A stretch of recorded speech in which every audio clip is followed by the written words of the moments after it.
نو زما دیدانو عرض میں داو چې هیڅ مشکل کشا دا اللہ نہ سوا بل څوک نه دی، هیڅ حاجت روا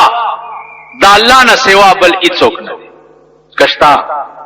بل څوک هم شته چې هغه نه سوالو. نن دنیا وګوره د انسانانو نه غواړي، انسانانو پسې ګرځي. نو الله پریخي چې ټیک ده چې هر کله تاسو د انسان نه غواړئ او زم پریخم، نو زه وګورم چې دا انسان ستا حاجت روا شي یا دا انسان ستاره ضرورت پوره کړي. نن تاسو وګورئ ټول ملک در په در او خاورې په سر په انسانانو پسې ګرځي، او دا الله په مقابله کې حاجت روا چې دی هغه انسان ګڼي، او بیا انسان له هغه الفاظ وایي، هغه القاب ورکوي پناه په خدای. نن زمونږ ملک تاسو وګورئ قبرونو ته خلک سجدې لګي، قبر ته په سجده پرېږدي، تندی ورته ولګي. دا تندی دی چې د الله نه سوا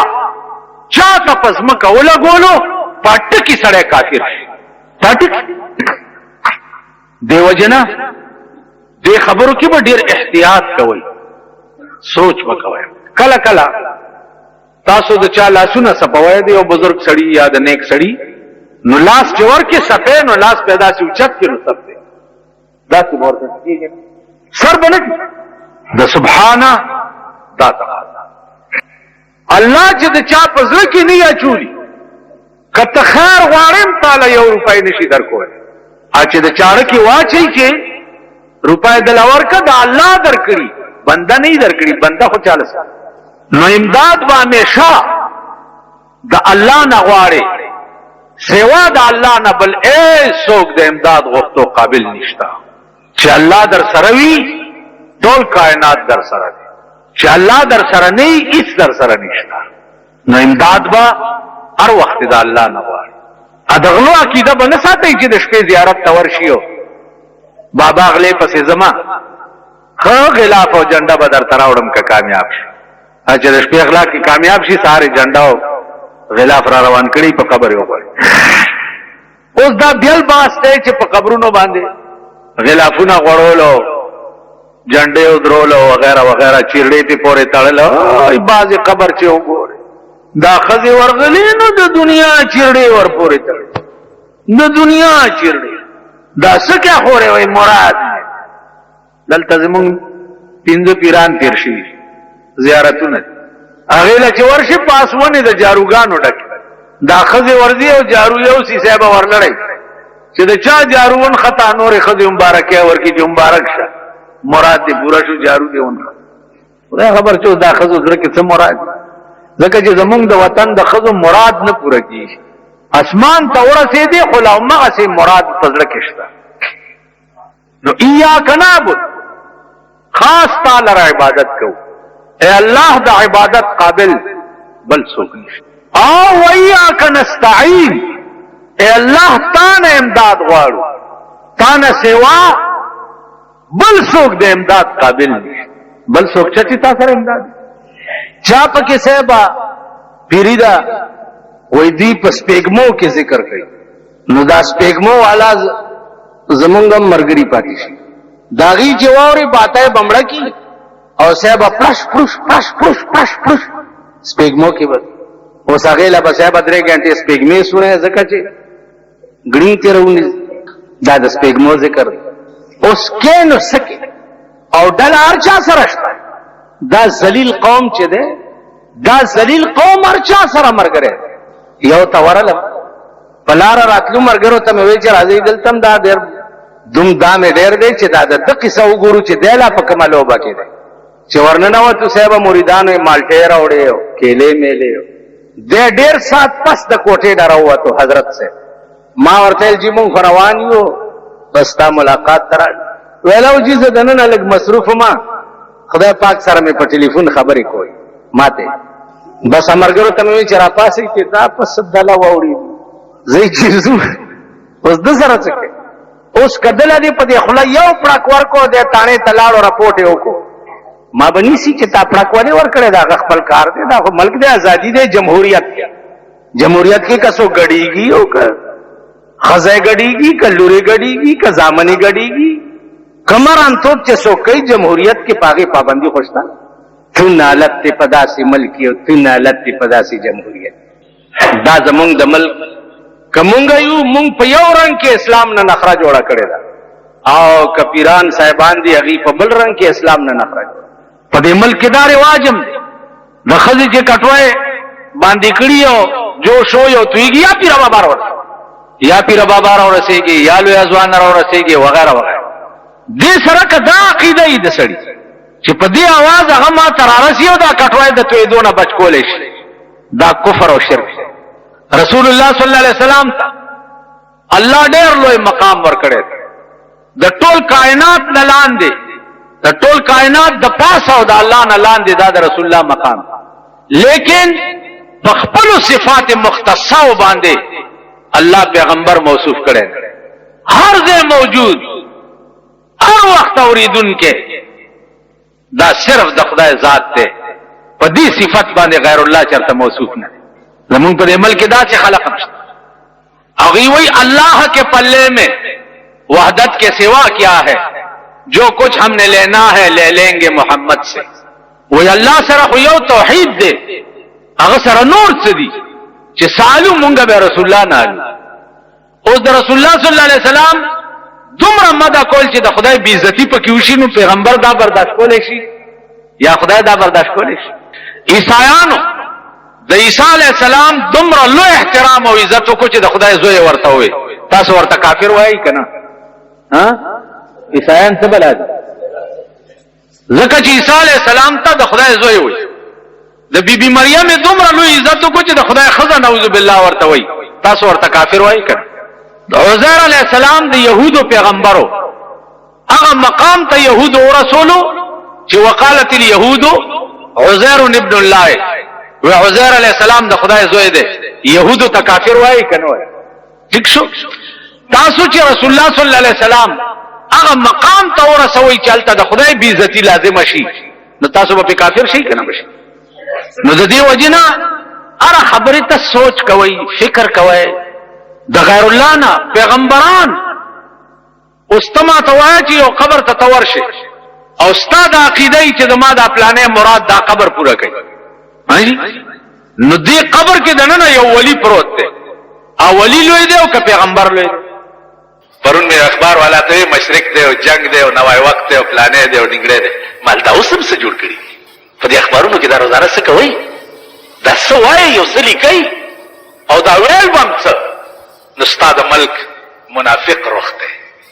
چې پوه شي چې د قوم روخ اوس دې طرف ته دی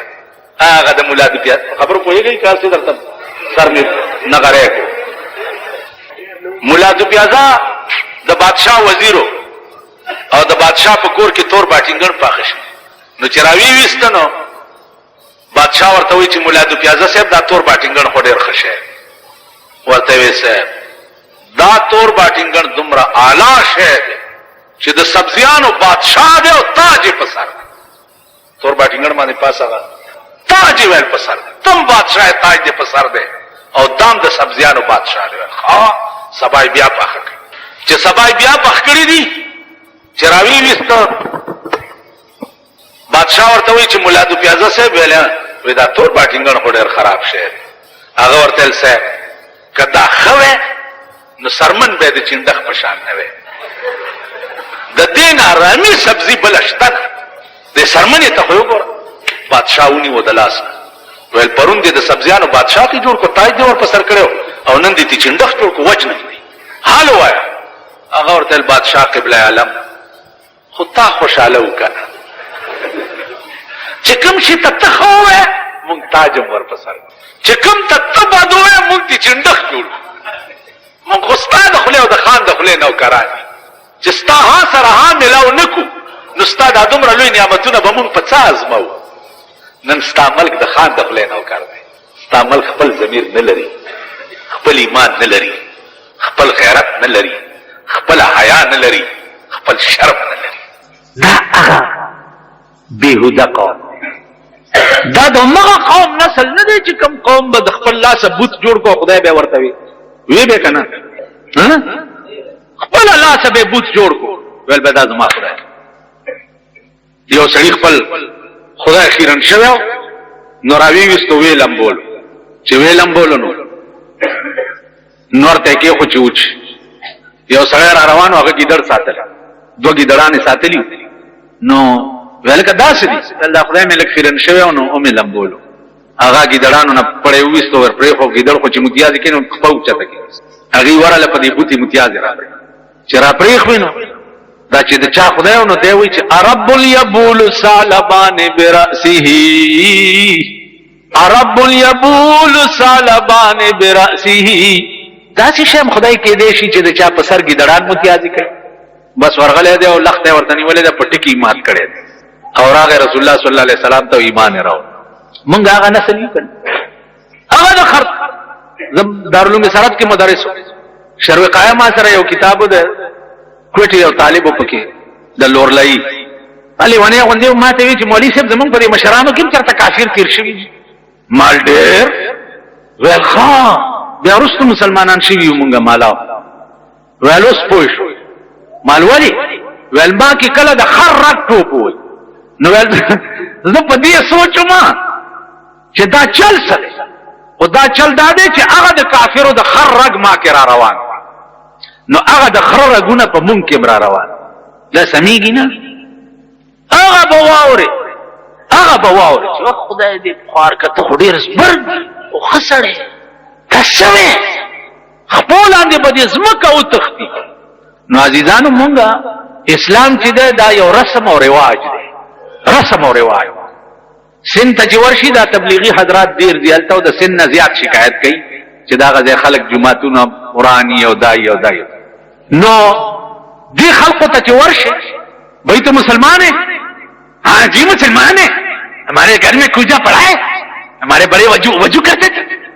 اور نکاح زمان کوزا پڑتا تھا وضو او 10 به کولو مسلمان ہے کوزا زما د مسلمانای دلیل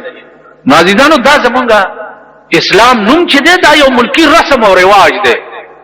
لکه کافرو بچوي بلکه بوتان ولی خدای منای ول به وجدنا علیه آباءنا زمون پلارو نک په دې لار تیر شوی دي نو بس مونږ په دې لار روان نور په کوئی ګناه اوس مونږ وایو چې وجدنا علیه آباءنا زمون پلارو نک باندې مسلمان نامه نور ته خبر نه چې مسلمانی څه ته وي یو بزرګ بادشاہ ورته وي ورازا ویسه چل دی ویسه د خپل نیمه بادشاہي تعالی درکو نیمه بادشاہي مال راکې ویل هغه ورته دروغ نه وای بادشاہ ورته قران خورو چې خپل نیمه بادشاہي تعالی درکو تاسو په ایمان وای د جماعت کې چې ناس یاله کته وای او تکالیا چې دلته دا بادشاہي خلوی شه دا وزیران نه زمونږ دا چې دې درته وای چې خپل وزارت کې داسې مشیری درکو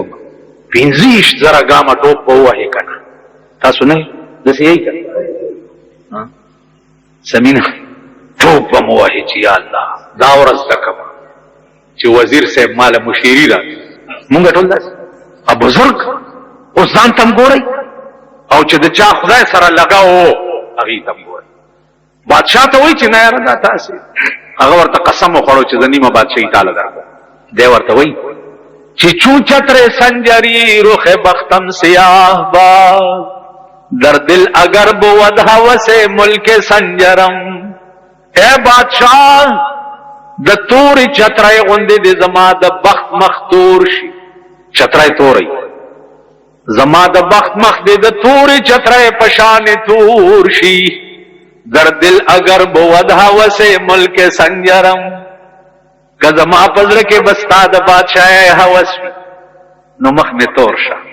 ولی دی ورته وی زانگا کې یافتم خبر از ملک نیم شب زانگا کې یافتم خبر از ملک نیم شب ما ملک نیم روز به یک جون می خرم اے بادشاہ زاغه د نیم شپې په بادشاہ چې خدای خبر کړي ما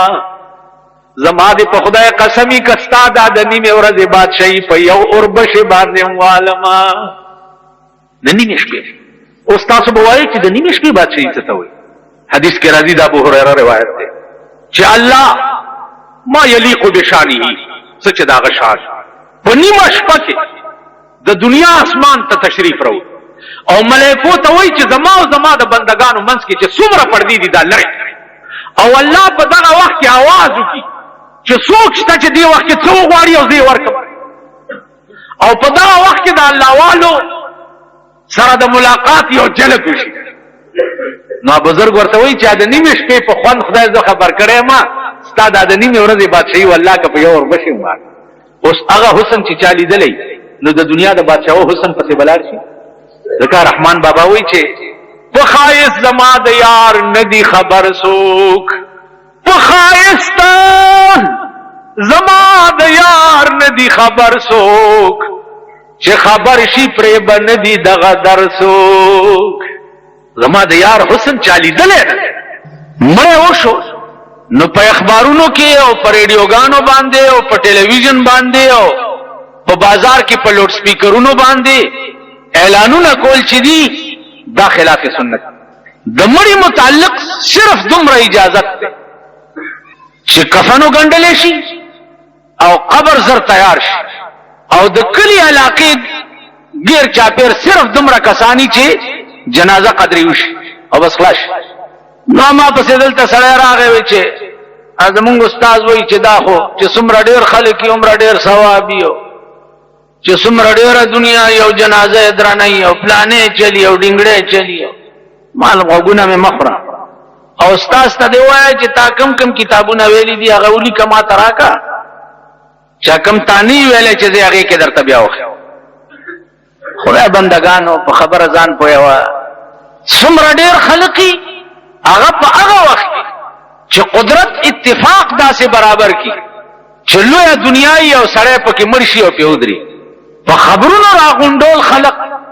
په لوڈ سپیکر ګرځول. په پېښور کې زمونږ ښار کې رواج دی لوڈ سپیکر ګرځي. ہم افسوس کے ساتھ اعلان کرتے ہیں چې پلانے مړ شو بس لاړو خبر خلاص. عربو کې چې مړ شو هذا خلاص ما فيه شيء خلاص. کارپوریشن والا راشي او کفانی مو کې ویم لمبي او بیوي سي او جمعات کې جنازو کې او بس دنه کوي خبر اخلاص. دلته به صاحب سلیریش غنټي سار کړی چورګه خلق نه را رسی ور. دا ټول کارونه خلاف سنت. ويكره حدیث شریف داسې ويكره اعلام الميت في الاسواق والمحلات الا الاقرباء. اعلام د میت چې ده په بازارونو او په محلو کې دا مکروه دي الا الاقرباء مگر خپلوان به خبره چې کوم د دې مړي رشتہ دار دي ای ته خبرو کې د دینه سیوا ناغوي چې اوس پوه شوما. نو د دې وجنه عزیزانو دا مشکلات مونږ ته دي ځکه چې مونږ دین زده کړی نه دی او اهل دینو ته نږدې پاتې شوي نه وي. اوس دا څوک ویلی شي چې د الله په ټوله خدایي کې د پیغمبر نه هم لویه مرتبه د چا شته؟ دا څوک ویلی شي؟ نو د خپل کلام رسولو دپاره به انتخاب چې دی هغه د پیغمبر وکړو او بیا د پیغمبر د پویولو دپاره انتخاب چې دی الله د یو داسې ملایکې کړی دی چې هغه ملائکه ته جبرئیل علیہ السلام وایي. جبرئیل هغه ملائکه ده چې د خدای په ټوله خدایي کې څومره ملک مقربین چې دي د جبرئیل نه اوچت مقام پکې د چا نشته. نو د هغه پیغمبر په یولو دپاره به بیا الله انتخاب د جبرئیل علیہ السلام وکړ. هغه کلام الهي چې دی هغه به جبرئیل راوړو هغه متعلقه پیغمبر ته. نو جبرئیل به دې مولا کړو دا الله په مراد باندې پوی به کړو چې دا الله د دې لفظ دا مطلب دی او تب دې قوم ته داسې وي. نو هغې نه پس ته به بیا پیغمبر چې دی قوم ته هغه مراد بیان. عزیزانو جبرئیل علیہ السلام دا د جنت د زمانې نه او د آدم علیہ السلام د زمانې نه د انسان سره د دې پیوستګي شوی او داسې پیوستګي ده چې د انسان اول نکاح چې دی اول نکاح دا هم جبرئیل علیہ السلام تړلی. مقام دومره اوچت. بی بی حوا چې په جنت کې پیدا کړه او بیا اراده د دې وشوه چې د بی بی حوا او د آدم علیہ السلام نکاح وشي نو د دې دواړو نکاح چې دی هغه هم جبرئیل علیہ السلام تړلی. او سوال د مہر د بیبي حوا مہر کې څه شی ورکړي؟ نو دغه وخت کې آدم علیه السلام سره وڅ چې د دې په مہر کې ورکړي، یا الله ز مہر څه ورکم؟ الله ورته وی آدم ستا په اولاد کې به یو پیغمبر پیدا کیږي، محمد نامه به وي، داغه په روح باندې لس کرته درود شریف وایا او هغه د دې بیبي حوا په مہر کې ورک. نو عزیزانو جبرئیل هغه فرشتہ ده چې د انسان اول تعلق د نکاح هم جبرئیل جوړ کړو او اخیری خاتمه هم د جبرئیل په جناب محمد رسول الله باندې وشو. اوس دا جبرئیل دومره عظیمه ملائکه ده چې د شپږ شلې وزرې دي، شپږ شلې، بعض علما وایي شپږ سوه وزرې دي، او یو وزر د جبرئیل داسې دی چې هغه خور کی نو دا ټوله دنیا پټي. اوس په دې وزرو د پاسه لیکلي څه دي؟ علما لیکي چې په دې ټولو وزرو دا لیکلي چې قل هو الله احد الله الصمد لم یلد ولم یولد ولم یکن له کفوا احد. نن هو قل هو مونږ ته د سخکاری نه